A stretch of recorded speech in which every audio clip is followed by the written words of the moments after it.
At the ear base, the parasites gather in clusters that the cheetah cannot reach. Around the ears and neck, the softest skin has become a feeding ground for parasites. In the neck folds, the infestation grows thick enough to make every movement uncomfortable. Even the shoulders and chest are crowded, leaving little space untouched. Across the back, the burden spreads wider than the cheetah can manage. The deepest folds carry the worst clusters, hidden where the cheetah cannot clean itself. It shakes with force, but the parasites refuse to let go.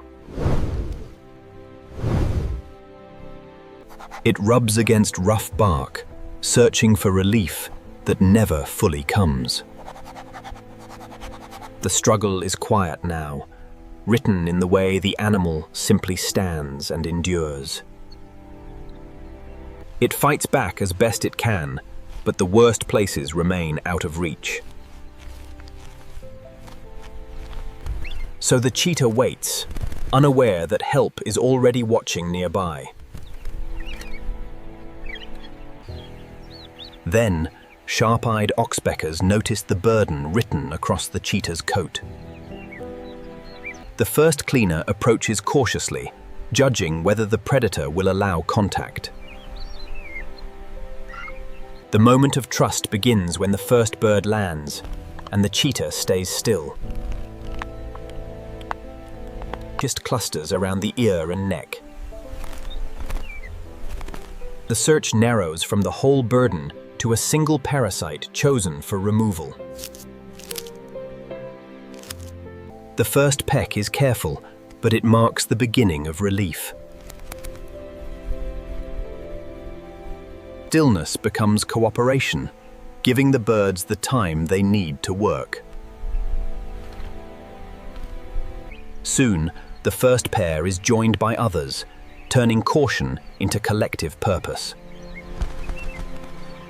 Now the work becomes visible, a swollen tick shifting under the pressure of a red bill.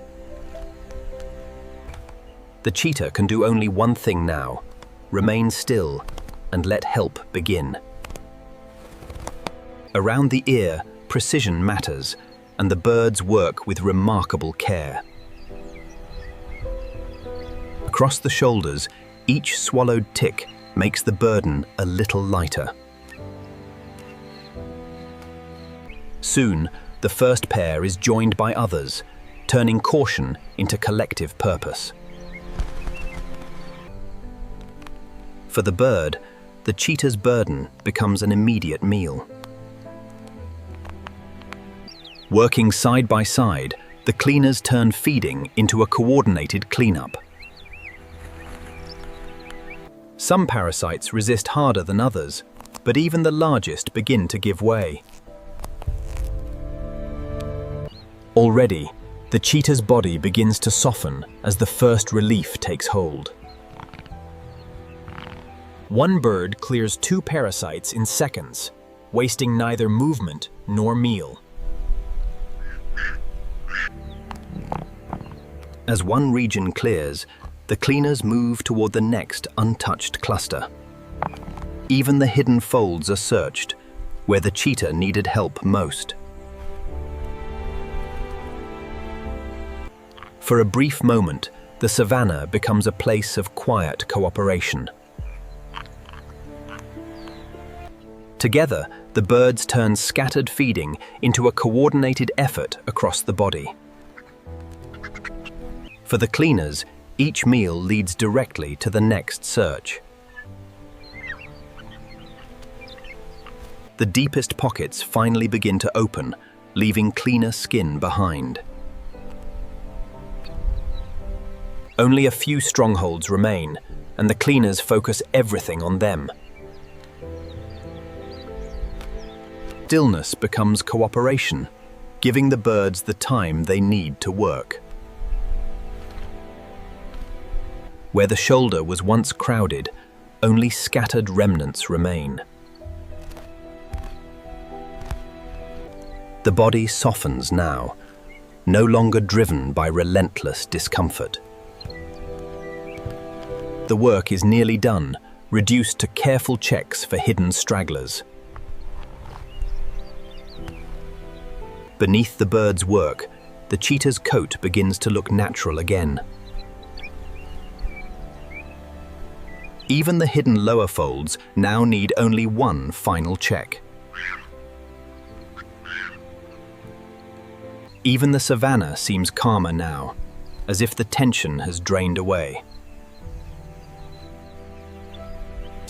The transformation is clear now, from burden and restlessness to balance and calm.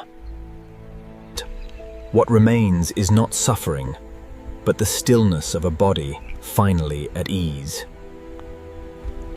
The cleaners leave one by one, their work complete and their reward already taken.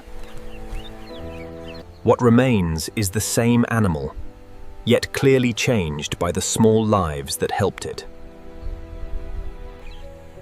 For the bird, the exchange ends simply, with a full crop and a safe perch. With the burden eased, the cheetah finally moves, as if its body belongs to it again. Seen from above, the encounter feels small, yet it reveals nature's quiet balance. For a brief moment, the Savanna becomes a place of quiet cooperation.